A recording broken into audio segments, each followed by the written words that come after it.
Hello दोस्तों और स्वागत है आपका टोटल प्रेप यूपीएससी चैनल में। इसमें राइट नाउ आप देख रहे हैं इकोनॉमिक्स ऑफ इंडियन इकोनॉमी से रिलेटेड एक बहुत ही important topic payment and settlement systems in India के ऊपर। मेरी वीडियो जितने भी पेमेंट एंड सेटलमेंट सिस्टम्स है इंडिया में सबके ऊपर हम बात करेंगे। बहुत ही इंपॉर्टेंट है, बहुत आसानी से इस पर क्वेश्चन आ जाएगा, एमसीक्यू आ जाएगा और मैक्सिमम लोग इन चीज़ों को लेके कंफ्यूज रहते हैं। एक ही वीडियो में सारा मैंने बना के यहाँ पर आपके लिए ले आया है, तो प्लीज़ इसके पहले कि हम वीडियो में घुसे मेरे चैनल को सब्सक्राइब कर दीजिए, मेरी वीडियोस को आप लाइक कर दीजिए और मेरे प्लेलिस्ट को चेकआउट करिए। बहुत सारे उसमें आपको ऐसे वीडियोस मिलेंगे जिनके बारे में आपको जानकारी नहीं होगी।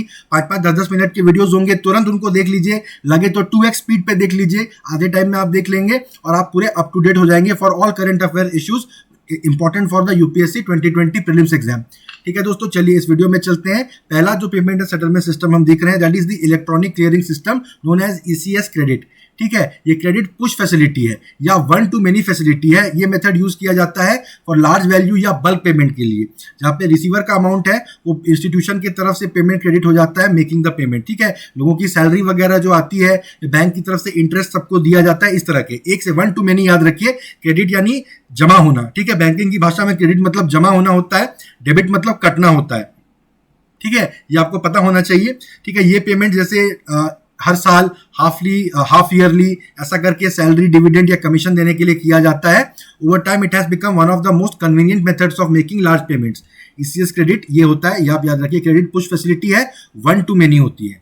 ठीक है, फिर ईसीएस डेबिट होता है जो कि मेनी टू वन होता है। बहुत सारे लोग एक आदमी को जाके देते हैं। अगर आप बैंक को किसी मंथली इंस्टॉलमेंट पे करते हैं तो ये मेनी टू वन इस तरह का पेमेंट हो जाएगा। It is used mainly for small value payment from consumer और इंडिविजुअल टू बिग ऑर्गेनाइजेशंस, है ना। तो it eliminates the need for paper and instead makes the payment through bank या कॉर्पोरेट्स और गवर्नमेंट डिपार्टमेंट्स। ठीक है, एक ही इंस्टीट्यूशन को बहुत सारे लोग पेमेंट जो जाके करते हैं दैट इज ईसीएस डेबिट। जैसे आप कई बार देखेंगे आपको ऑटो डेबिट फैसिलिटी अपने बैंक अकाउंट में करने के लिए आपको बोला जाता है कि आपने लोन लिया है, उसकी जो किस्त आप चुकाएंगे तो आप चेक वगैरह मत दो, आप ईसीएस डेबिट आप चालू कर दो तो हर महीने आपके अकाउंट से अपने आप कटता चला जाएगा।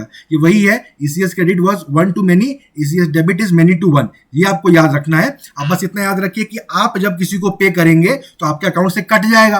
पैसा कटना डेबिट होना कहलाता है ना। आपको जब भी बैंक से एसएमएस आता है your account has been debited with this much amount, ऐसा करके लिखा रहता है जब भी आप कुछ खरीदते हो ऑनलाइन वगैरह तो आपके अकाउंट से कटना मतलब डेबिट। ठीक है, और आप तो ईसीएस डेबिट यानी आप तो भाई एक स्मॉल इन्वेस्टर हो तो मेनी टू वन होगा। ठीक है, आप और आपके जैसे बहुत सारे लोग, हम सब लोग मिलकर पेमेंट करेंगे तो हमारे अकाउंट से कटेगा, उसको ईसीएस डेबिट बोलेंगे।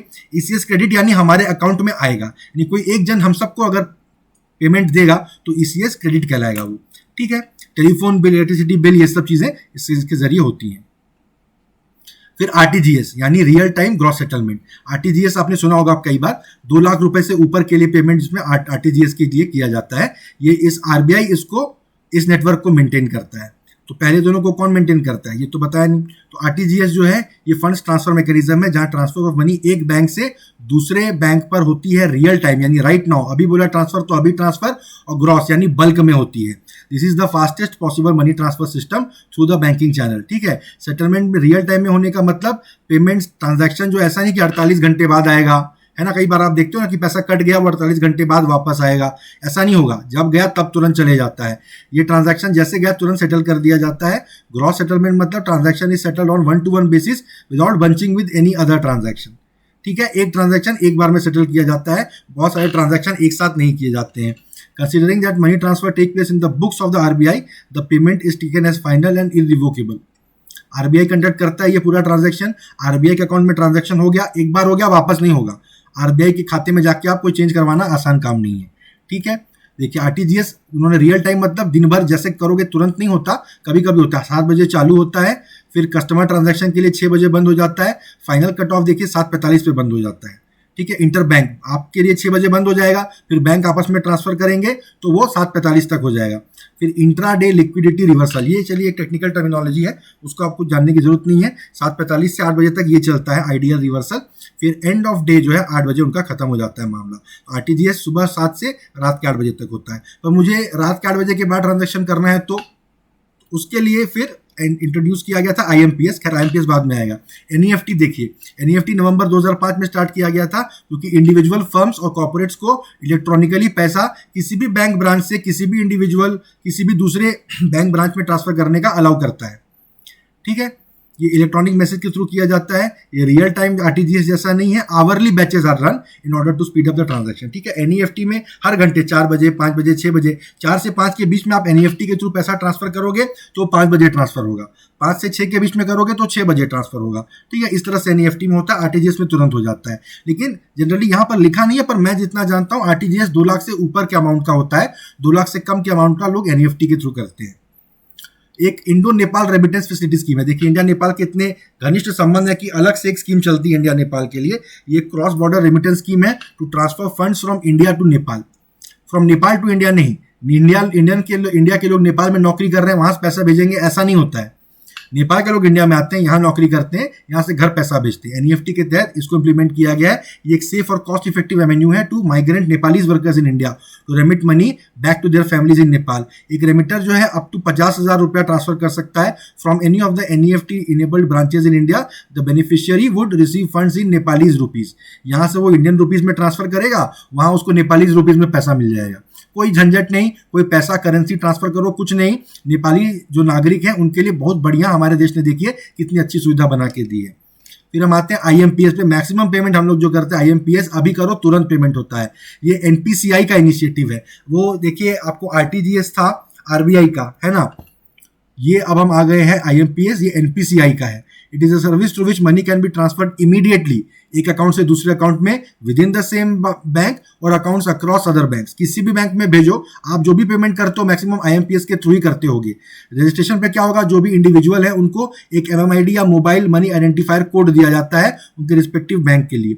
लेकिन देखिए जब भी हम ट्रांसफर करते हैं ना, आपको ऑप्शन मिलता है थ्रू एमएमआईडी करना है कि थ्रू आईएफएससी करना है। यानी किसी को अगर आप अपने अकाउंट में ऐड कर लेते हो उस बैंक का नाम और बैंक का आईएफएससी कोड डाल के, तो आप थ्रू आईएफएससी बैंक अकाउंट आपके अकाउंट में एडेड है तो आप ट्रांसफर कर देते हो सीधा, तो एमएमआईडी में कोई जाता ही नहीं होगा मेरा जहां तक ख्याल है। लेकिन जब ये सुविधा चालू की गई थी तब एक मोबाइल आपको जाके आईएमपीएस के लिए जाके आपको रजिस्टर करना पड़ता था और फिर आप एमएमआईडी आपको मिलता था, उसके बेसिस पे फिर 7 डिजिट का जो न्यूमेरिक कोड था उसके बेसिस पे आप ट्रांसफर करते थे। ठीक है, सक्सेसफुल ट्रांजैक्शन जो होने पे क्या होता है, पैसा अकाउंट ऑफ द रिसीवर को इमीडिएटली क्रेडिट हो जाता है। ये फैसिलिटी 24/7 उपलब्ध है, रात दिन कभी भी उपलब्ध है और मोबाइल बैंकिंग के थ्रू ये काम चलता है।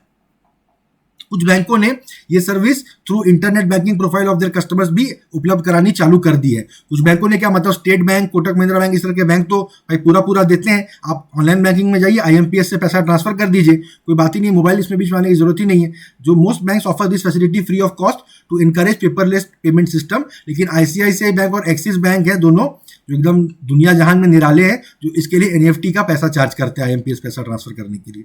ठीक है, ऐसा ही मेरे ख्याल से कोटक महिंद्रा बैंक भी पैसा चार्ज करता है 20 रुपये शायद आईएमपीएस ट्रांसफर करने का।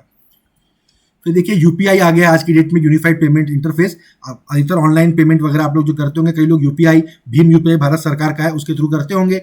ये एक instant real time payment system है जो कि एनपीसीआई ने डेवलप किया है फॉर इंटर बैंक ट्रांजैक्शन। ये regulated by the Reserve Bank of India है and works by instantly transferring funds between 2 bank accounts on a mobile platform. UPI mobile के through mobile platform पे काम करता है। ये एक ईमेल आईडी अपने पैसे के लिए आप सोच के चल सकते हैं। ठीक है, तो एक यूनिक आइडेंटिफायर होता है जो आपका बैंक यूज करता है for to transfer money and make payment using the IMPS. IMPS को यूज करते हैं बैंक, आप अपना एक ईमेल आईडी जैसा यूपीआई आईडी बनाए हुए हो। जनरली आपका फोन नंबर ही आपका यूपीआई आईडी होता है।